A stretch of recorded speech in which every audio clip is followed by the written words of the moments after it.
Hi, I'm outdoors writer David Figure, and today I'm with Jeremy Hurst, big game unit leader for the DEC. Jeremy, today I'd like to talk about antler restrictions for deer hunters, and specifically the DEC's program of Let Young Bucks Go and Watch Them Grow. What's the history of this effort in New York, and when did it start and why? Yeah, well, thanks, Dave. So the Let Young Bucks Go, Watch Them Grow campaign started in 2016, and it came about through quite a long process of development of hunter interest in seeing and taking older bucks. You may recall that we have an existing mandatory antler point restriction program occurring in part of New York, a few management units in the southeastern portion of the state. And there was interest from some to see that program expand. But there also, all the way along the time we've been discussing antler restrictions or older buck management, it's been a really contentious issue for hunters. And so in 2015-16, we did quite a lot of work to understand what hunters' values were. The outcome of that process was the development of a campaign to encourage hunters to choose not to shoot young bucks, allowing those bucks to grow a little older so they'd be available for harvest as an older 2.5, 3.5-year-old buck with slightly larger body and larger antlers. And so it's been transitioning, or at least we've moved towards a voluntary approach rather than a mandatory approach for the rest of the state. Why is this so contentious? For someone who doesn't get it, or is new to this subject, why do people get so upset about it? Yeah, antlers are one of those things that are attractive to a lot of people. And obviously for a buck to have larger antlers, it needs to be a little bit older. Historically in New York and in many places, hunting pressure was really hard on bucks, and that resulted in the buck age distribution being pushed pretty young.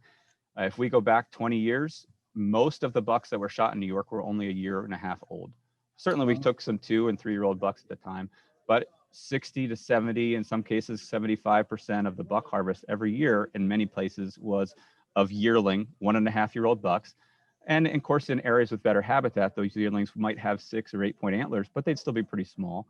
And so that meant a small fraction of our buck harvest were older bucks with larger antlers. So there's a desire for hunters to see those older bucks and to take those older bucks.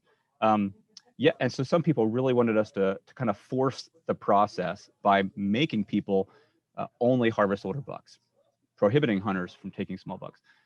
There's a lot of people, though, recognize that they hunt for food on the table, for the camaraderie with friends, that it's not just antlers as the driving force for their harvest. And so they objected to that requirement. Plus, they also know that they get to choose what they pull the trigger on. And so if they, by choice, pass up shots at young bucks, we'll see that transition happen naturally. And that's indeed what we're seeing in most of the state now. This way, in the places where there are mandatory restrictions in New York State, has there been a marked increase in either anecdotally or through your harvest reports of bigger bucks? Is it working? Certainly. Absolutely. And that's expected. When you take away the ability for hunters to harvest young bucks, all they've got left are the bigger bucks. And so you're going to see bigger bucks in the harvest. And without a doubt, that's occurred. In fact, in a couple of the management units with mandatory antler restrictions, they're looking at 10% of the harvest being yearling bucks. And of course, they have to be the largest yearlings, the one that would meet the restriction. Right. And so because it's a 3-point on one side restriction, some of those yearling deer do meet that and they can be harvested too. But most of the bucks are 2 or 3 years old and wearing really larger antlers than they would have been 15, 20 years ago. And so hunters, I think by and large, are fairly pleased with the restriction there. But like I said, we're seeing some transition and we want to do some evaluation about that. Jeremy, thank you very much for your time and your comments. And let's have another great hunting season this year. So absolutely, Dave. Thanks for having me.